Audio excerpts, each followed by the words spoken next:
Buen día, chicos. Soy la escribana Anís. Todos me conocen como la escribana Chela. Nosotros estamos estudiando la bolilla 4 o el módulo 4. Hemos visto todo lo referente a la gente, es decir, a los requisitos que necesita para poder acceder a la función notarial. Ahora vamos a estudiar las inhabilidades y las incompatibilidades que están previstas en la ley notarial. La similitud que tienen entre las inhabilidades y las incompatibilidades es que ambas hacen a que o el escribano las tiene de antes y por lo tanto le impiden el acceso a la función notarial, o también tanto las inhabilidades como las incompatibilidades pueden ser sobrevinientes, es decir, pueden ocurrir cuando el notario está en ejercicio de sus funciones. Y cuando se dé, por supuesto, va a traer como consecuencia de que va a dejar de poder ejercer su función. Otra gran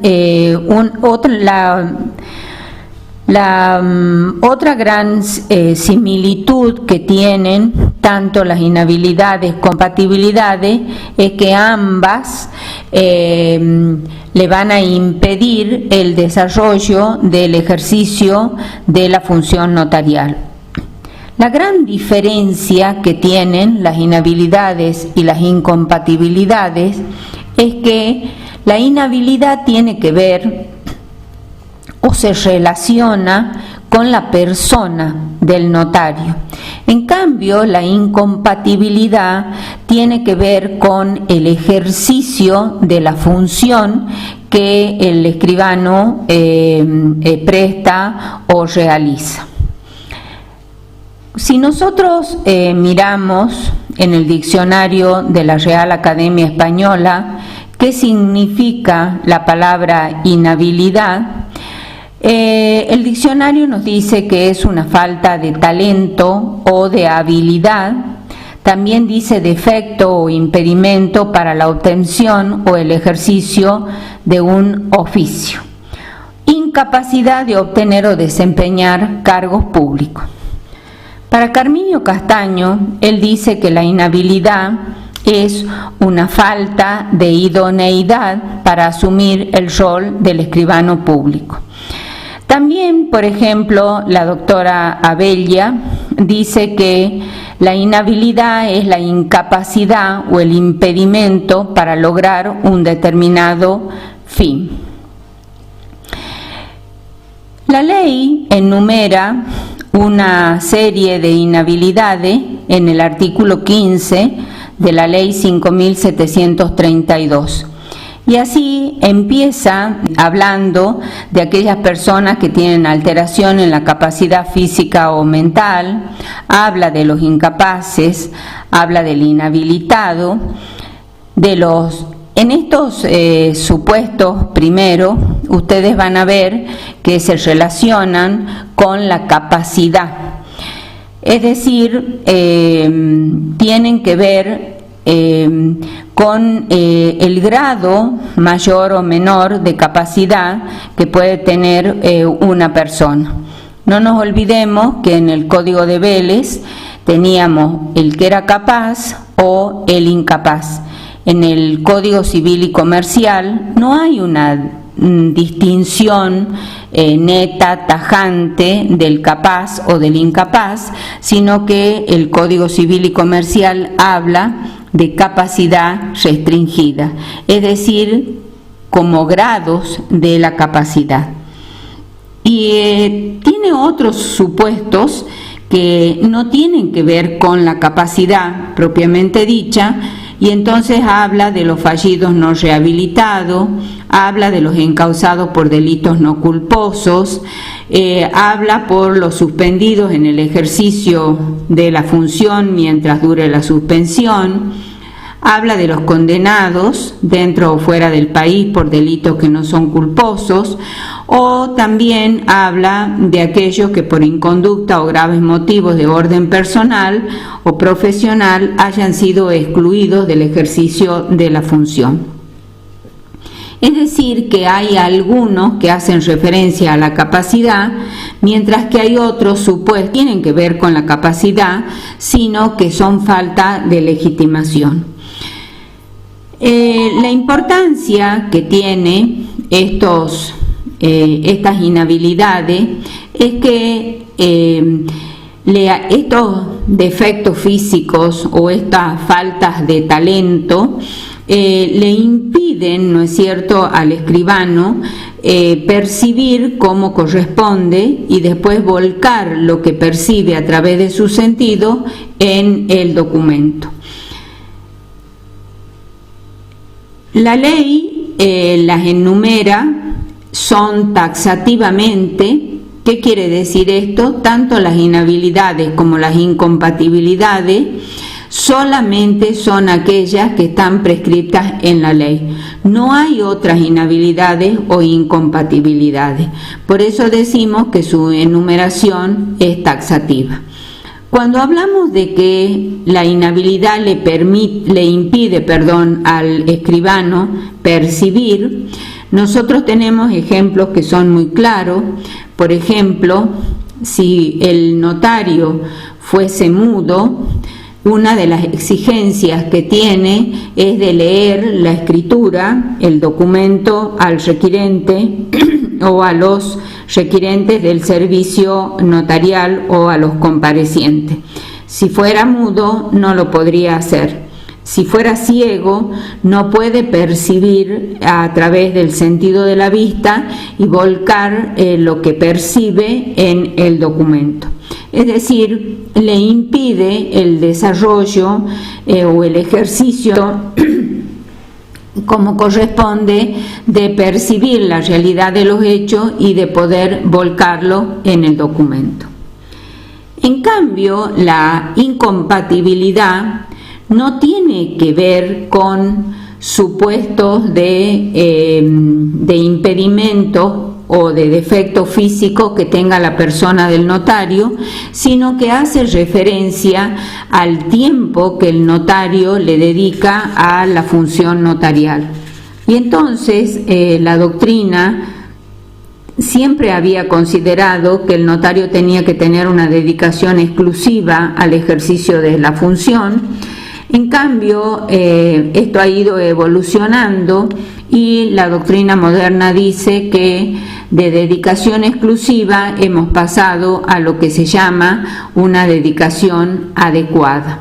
Es decir, las incompatibilidades tienen que ver con el ejercicio de la función notarial. Y así el artículo 16 de la ley dice que el ejercicio del notariado es incompatible con, por ejemplo, el ejercicio de otras profesiones o de la función notarial en otras jurisdicciones. Es decir, no se puede ser notario en la provincia de Tucumán y a su vez ser notario en la provincia de Santiago del Estero. También es incompatible con el ejercicio habitual del comercio, tanto de manera personal como por cuenta propia o ajena. No puede ocupar cargos militares o eclesiásticos. Puede ejercer funciones notariales permanentes fuera de la localidad asiento del registro. ¿Qué quiere decir esto? Si el decreto dice que el asiento del notario es en San Miguel de Tucumán, a pesar de que tiene competencia en toda la provincia de Tucumán, su manera habitual, el ejercicio notarial habitual, tiene que ser, ¿no es cierto?, en San Miguel de Tucumán. es decir, no puede tener un asiento en la ciudad de Concepción o en cualquier otra ciudad de la provincia de Tucumán, porque el decreto le ha designado un asiento y ese es el lugar donde después, dentro de ese departamento o ciudad cabecera, va a tener la sede, que es el domicilio de la notaría. También la ley habla de que no puede ejercer la función notarial con el desempeño de otro empleo, cargo o función que sea retribuido por el Estado nacional, o por ejemplo no puede ser jubilado de un régimen previsional notarial en otro lugar y pretender, ¿no es cierto?, ser notario en otra jurisdicción. Tanto una cosa como la otra, es decir, tanto la inhabilidad como las incompatibilidades, le van a impedir o acceder al ejercicio de la función, si es que son anteriores, ¿no es cierto?, al acceso al cargo, o le van a producir que deje de ejercer la función si es que es sobreviniente, es decir, cuando el escribano está en el ejercicio de la función notarial. Tiene excepciones respecto a las incompatibilidades, que por ejemplo dice que puede dedicarse a la docencia, a la investigación, puede hacer tal vez estudios de título, puede ejercer ciertos cargos o empleo siempre y cuando desarrolle determinadas actividades que las enumera de acuerdo específicamente la ley. En cuanto a tanto las inhabilidades como las incompatibilidades, como el registro es uno solo y es una unidad, por lo tanto rige tanto para el titular como para el adscripto. ¿Qué quiere decir esto? Si el titular no puede ejercer el comercio por cuenta propia, tampoco lo podría hacer el adscripto en su nombre o ejercer algún tipo de negocio. Todas, en realidad, la base legal que tienen las incompatibilidades como las inhabilidades las encontramos en las distintas leyes notariales que tiene cada provincia argentina. También el módulo 4 tiene como punto para estudiar los deberes del notario, que también los encontramos en el artículo 20 al 23 de la ley notarial. Y así enumera, ¿no es cierto?, algunos deberes más importantes, como ser, por ejemplo, la de la conservación y la custodia del protocolo. Siempre tiene que mantenerlo en buen estado, íntegro, prolijo, en el orden cronológico, guardado. Después tiene que permitirle al colegio o al inspector de protocolo el acceso, mostrar o, por ejemplo, cuando es requerido por el juez competente. En principio, el protocolo siempre tiene que estar en la notaría. Excepcionalmente, el escribano, cuando hace actas o cuando tiene que hacerle firmar, por ejemplo, un testamento a una señora que o está en su domicilio y no puede llegarse a la notaría, o está internada, por ejemplo, en un centro asistencial de salud, entonces son los supuestos en que el notario puede extraer el protocolo o las fojas del protocolo y sacarlas de la notaría. Pero en principio, ¿no es cierto?, siempre el protocolo está dentro de la notaría. También tiene la obligación de guardar y custodiarlo al protocolo por lo tanto responsable, mientras lo tiene en su poder, de pérdida, sustracción, robo, extravío. Tiene una obligación que es la reserva del protocolo, es decir, a quién puede mostrarle los documentos notariales. En principio solamente al sujeto instrumental o negocial, pero no se le puede mostrar a cualquiera. Después tiene también otro de los deberes, es pedir testimonios, copias, certificados. Tiene la obligación de hacer estudios de título, ya lo vamos a estudiar en su debido momento. Debe guardar secreto profesional. También en su momento vamos a estudiar en qué consiste el secreto profesional. Tiene que prestar su función, está obligado a concurrir a la notaría, está obligado a prestar la función cuando es requerido, salvo cuando se le requiera actos que sean contrarios a la moral o al orden público o al orden jurídico. O por ejemplo cuando el requerimiento es intempestivo y por lo tanto él ya tenía otro tipo de obligaciones, pero en principio el notario está obligado a prestar sus servicios. También tiene la obligación de concurrir asiduamente a la notaría, tiene que tener un sello.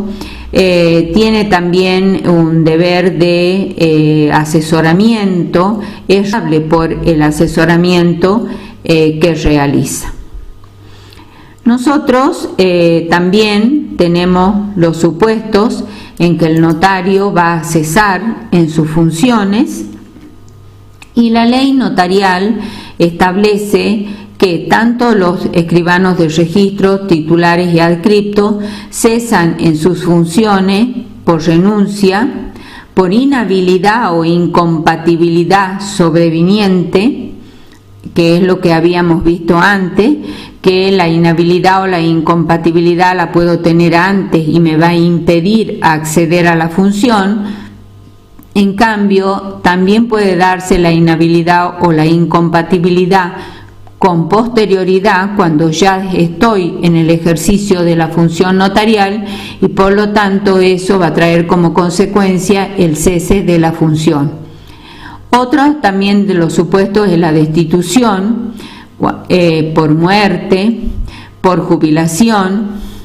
Los escribanos adscriptos dice además por las causales del artículo 34, que es cuando el titular así lo requiera, cuando medie justa causa o cuando se halle probada, ¿no es cierto?, la violación de la obligación que tiene de compartir la notaría.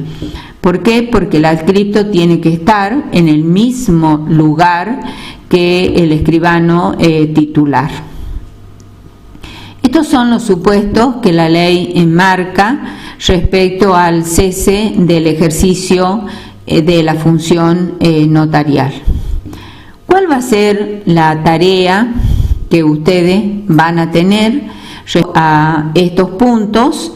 Es buscar jurisprudencia, tanto nacional como provincial, que tengan que ver con la inhabilidad o con un supuesto de incompatibilidad. Ustedes la van a mandar, van a hacer un pequeño resumen del hecho, van a opinar, ¿no es cierto?, respecto a la jurisprudencia que encuentren, y la van a mandar a mi mail, que es como mi nombre, con minúscula, sararaquel@gmail.com. Cualquier cosa, cualquier duda que quieran o ampliar, yo les voy a subir además un trabajo que yo he hecho sobre esta materia para que ustedes puedan estudiar. No duden en consultarme y estoy para lo que ustedes les haga falta. Buenos días.